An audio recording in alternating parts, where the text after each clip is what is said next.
It's Powerback time on the Gutsy Podcast, your 20-minute boost to reclaim and refocus your energy. Get ready to have bursts of clarity, a boost of confidence, and the practical steps you need to make gutsy moves forward. You've got big things to do, so let's get your power back.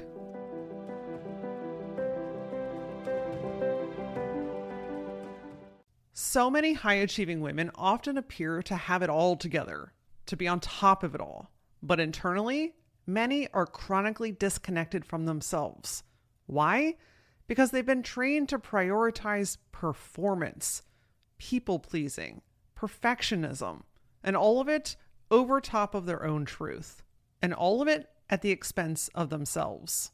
Just because you are a high-achieving woman doesn't mean you have to continue down this path. You can do big, great things and still care for yourself. Today, I'm going to share with you some really key ways that self-abandonment tends to show up in high-achieving women, and most importantly, what to do about it. Now, I'm going to guess that if you are listening to this episode, you self-identify as a high-achieving woman, meaning that you are the person that gets shit done. You are the person that everyone can rely on and often does. You are an amazing finisher. You can solve problems with your fucking eyes closed. Something needs handled or started or initiated, you've got it. I'm going to also probably guess that you are an oldest daughter. You don't have to be, but most high achieving women tend to also be oldest daughters. There is something incredibly magical about the way that you function because things get done because of you. Ideas are born because of you. Things shift in your world, in your life, in your relationships, in your job because of you. And while all of that is freaking phenomenal, where it tends to go off the rails is the lack of boundaries. Saying yes to everything when you need to say no. Taking on way too many things, expending yourself, putting your shit at the end of the line, and you have nothing left for yourself. See, you are so good at doing and being that you forget that you need stuff too.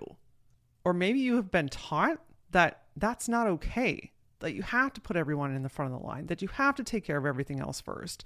And I'm here to help you shift that because self-abandonment is not okay. It leaves you unfulfilled. It leaves you tired. It leaves you sick. It leaves you questioning everything. You're always pushing towards something and you never feel satisfied. Friend, this is not the way to live. So if nothing else, let this be your wake-up call today that something has to change. Something must shift in order for you to continue to achieve the way that you want to. Listen, I'm not here to tell you to stop being a high achieving woman. I am a high achieving woman. If you told me to just stop doing my thing, I'm going to lose my ever loving fucking mind. Where things really started to change though was realizing how I was expending myself. And when I learned how to prioritize myself, to take care of my mind, to take care of my body, to take care of the things that I need for myself, friend, that's where the superpower of being high achieving and the groundedness of being there for yourself creates fucking magic. You know, I've said this a million times before and I'll say it a million times again. You have to first understand and recognize where these things are showing up for you to be able to do anything with them. Because if you're doing some of these things and it's so unknown, you don't see it, you don't know that this is what's happening, how are you going to fix it? So my goal today is to help you identify where you may be self-abandoning. And when I say self-abandoning, I mean ignoring your own needs and desires, putting yourself at the back of the plate, burning your shit out and down. You've got great things to do. And this is not sustainable. So today I'm going to help you recognize the key patterns of self-abandonment. Some of these you could have one, you could have them all, you could have different ones, but I want you to really start to recognize how these patterns of self-abandonment are showing up in your life. And we're going to talk about how to shift them. Because if you can see it, if you can shift it, then you can change it. And then you tap into that big, beautiful magic where you get shit done and you feel good while you're doing it. So the very, very first one, okay? Success at the cost of yourself. Friend, if you are working through illnesses, right? You are sick as shit and you've got your laptop glued to your lap. If you are forcing yourself to work through exhaustion, you are making yourself do work, check boxes, keep going. Even though your body is screaming at you, it's saying, hey, I'm sick. Hey, I'm tired. Hey, I'm exhausted. This is misalignment, my friend. You're doing this because you have this mindset of like, hey, this is what it takes to build my business, to grow in my career, to get to the next level of my life. I have to just work through all of this shit. No.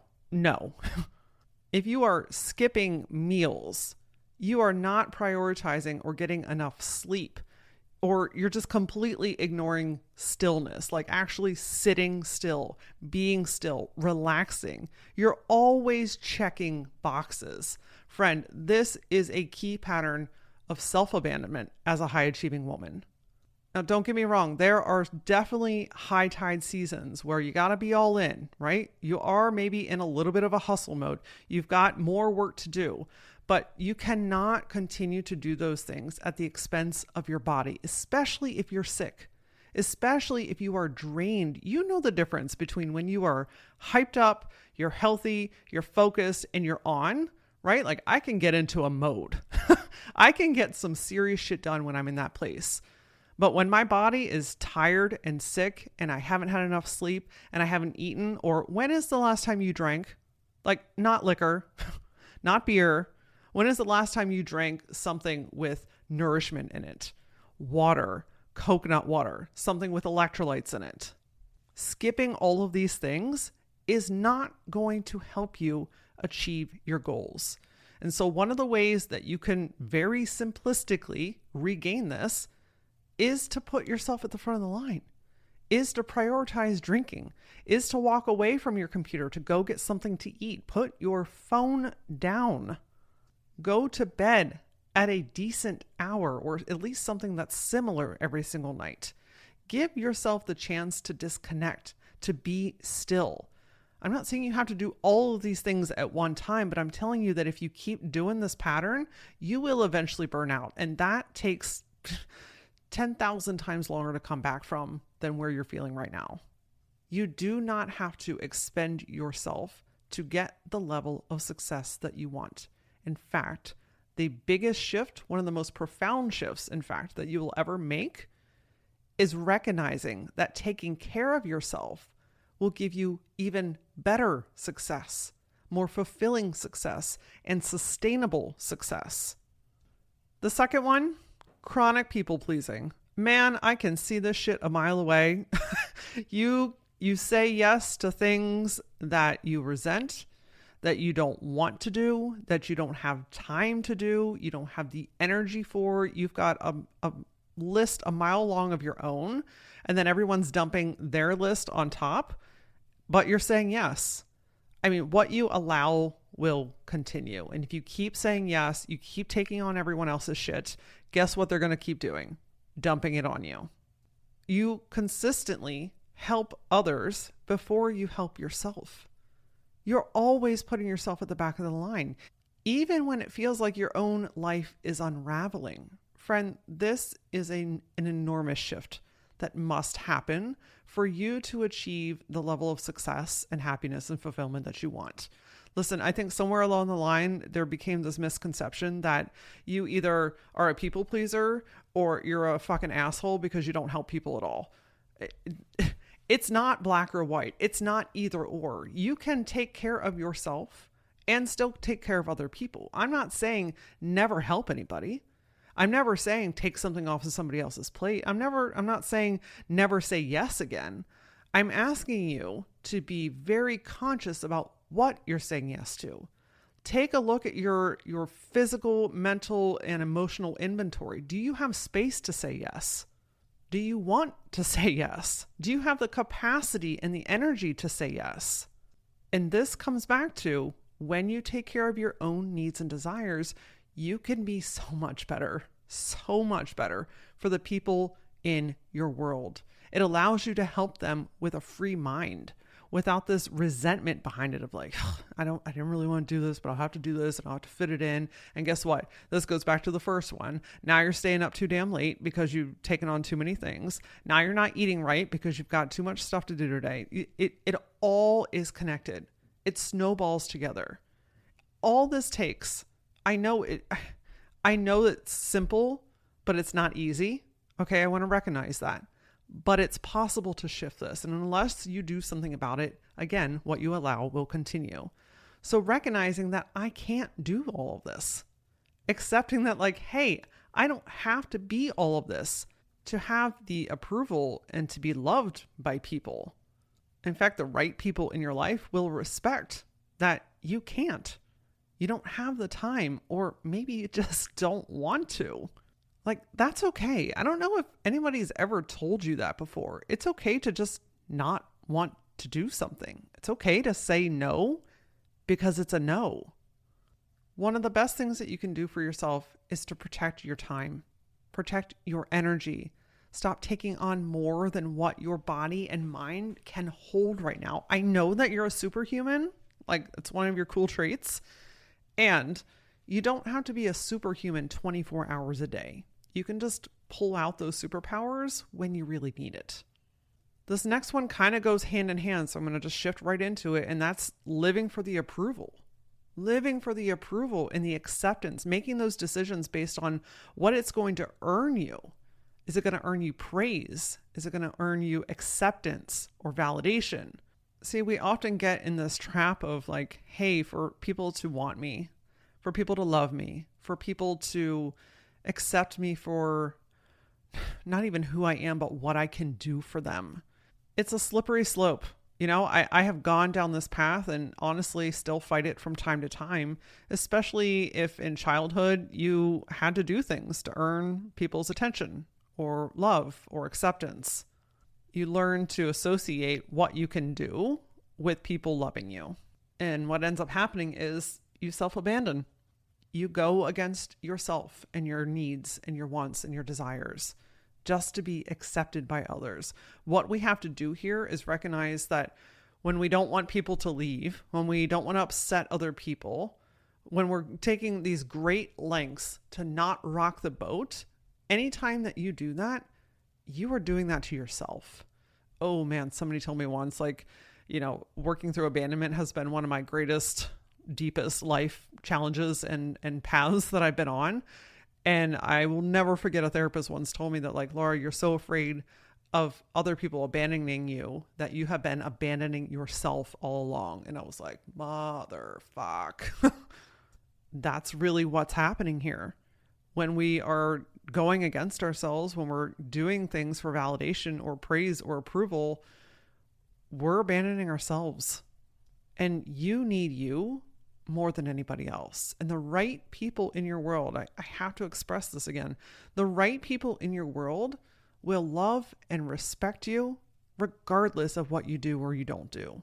They love you for who you are. And if somebody's only in your world because of what you can do for them, well, then they can fuck the whole way off. And I know that's hard because sometimes those are the closest people or where we might be getting the biggest dopamine hit from, but that's not working. It never has worked. We just taught ourselves that it's worked because it gave us something in the moment. So the shift here is instead of looking at approval from others, how can you give approval to yourself? How can you show up for yourself first and then show up for others? It's not rude. It's not conceited. You're not full of yourself. I'm sure you've heard those phrases at some point in your life. It's a necessity. And when you do the things for yourself, you give yourself that approval, yourself that permission, yourself that validation and praise. Guess what? Other people's opinions become kind of irrelevant. Start to live for alignment, not approval, and watch everything start to fucking shift in front of you. Now look, I've got 2 more that I want to share with you, but first I got to tell you, if you are tired of living a life that looks good on paper but feels off in your body, Auraline is your next move. So I just created, it's a 6-month coaching experience for high achieving women who are ready to stop spiraling, start listening to themselves and start taking bold, aligned action. This is high. Like, I'm getting in the trenches with you. Okay. You're going to get direct support from me, high level strategy, and a circle of women making real gutsy moves. If you feel like you don't have anybody in your life that you can talk to openly and honestly about this, no one that can really hold that space for you and challenge you and help you see what you can't see, this is what Auraline is all about. So if you want to break some of these patterns, you want to move forward with the things that you've been thinking about or hesitating on, then go to LauraAura.com/Auraline and let's get you moving in the direction that you actually want to go in. Okay, this next one, this is a big one, okay? And it's overriding intuition with logic. We're talking about trusting yourself here. And when I talk to women, whether it's in the Gutsy Collective, whether it's in Auraline, whether it's in audiences when I speak, I'm telling you, one of the top things that I hear from women is that they do not trust themselves.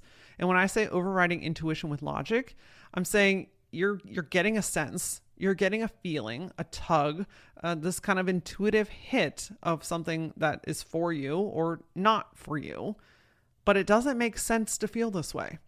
There is no black and white answer. There's no physical, tangible logic behind it. So you talk yourself out of it.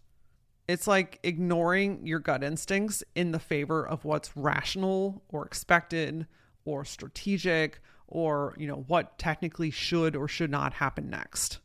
But my friend, your intuition is one of your greatest superpowers. Your body, your soul, your right next step is always communicating with you. It is always guiding you. Your only job is to listen, trust, and act.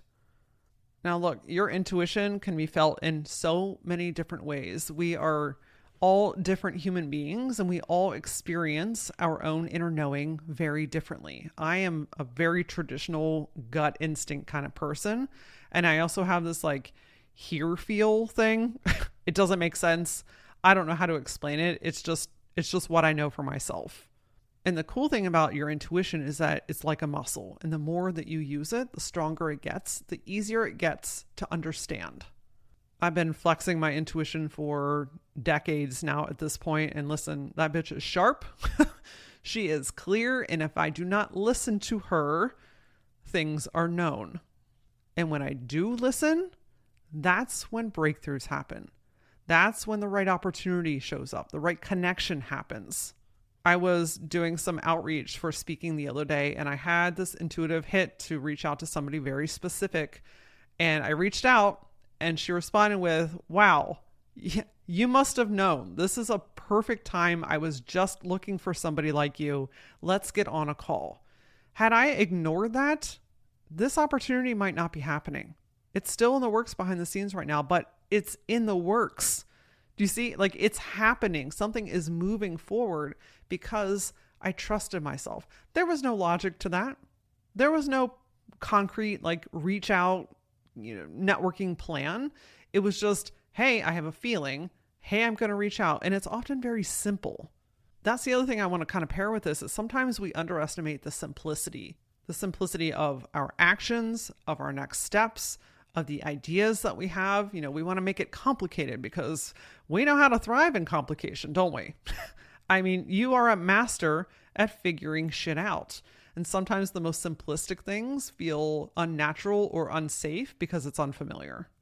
I'm telling you, when you start to use your intuitive hits and your abilities to guide you, to remove logic from needing to understand what it's saying and how it's saying and when things are going to happen and is this real and is this wrong, and it doesn't have to make sense to anybody other than you, and oftentimes it won't. But guess what? When you trust yourself and you move forward and shit works out, guess who's going to be asking you how you did it? Guess who's going to be coming to you for guidance and advice? People are going to want to know, what is the secret sauce? And the secret sauce, more often than not, is trusting yourself. So the next time you get a hunch, a feeling, notice where it is in your body. What does it feel like? What does it sound like? What does it maybe even look like? What's that sensation? And take the action that supports it. Lean into it. Really start to get to know what that connection is like, because this is your form of communicating with your body. And watch how things start to shift immediately in front of you. Now, last but not least, listen, I could probably go on for a day and a half with more of these, but these just tend to be the ones that I see and hear the most. And the last one is not celebrating or honoring your wins. I know that that might sound a little kitschy, like, oh, celebrate your wins. But in reality, how many times have you actually stopped and looked at what you have done, what you've accomplished, and how far you've actually come? This is nothing more than acknowledging the shit that you've already done. Like, you're sitting right now inside of something that you once busted your face for. The trap that we unintentionally get in is that it's never good enough. The goalpost keeps moving. You get to the place where, like, I've been working towards this and now I'm here, but it feels like shit, or it's not good enough, or woohoo, I did it. Okay, but the next thing, the next list, I need to go further. I need to go bigger. I need to go wider. And there's no acknowledgement of, hey, like, that thing was once the thing that I was working on and towards. Or better yet, brushing off those accomplishments because they don't feel deserved yet, because it wasn't big enough. It wasn't fancy enough. It wasn't elaborate enough. Somebody else did something that was way better than what you just did. So it seems stupid to acknowledge or celebrate it. Friend, that attitude is not going to give you any sort of satisfaction. Like, even the smallest of things. I got up, I got dressed, I did my hair today, I feel good in my body. Guess what? We're celebrating that shit. Because maybe for the last 8 days, we've been working in pajamas 24 hours a day. Hey, you signed somebody on for $5,000 today, but somebody else signed somebody on for $15,000 today. Who cares? That's not you. You signed on somebody for $5,000 today. That's an accomplishment. That's something that you 5 years ago was begging for. You got on and did a TikTok live when you didn't really want to, when you had resistance against it, and somebody connected with you and they became your next favorite listener of the Gutsy podcast.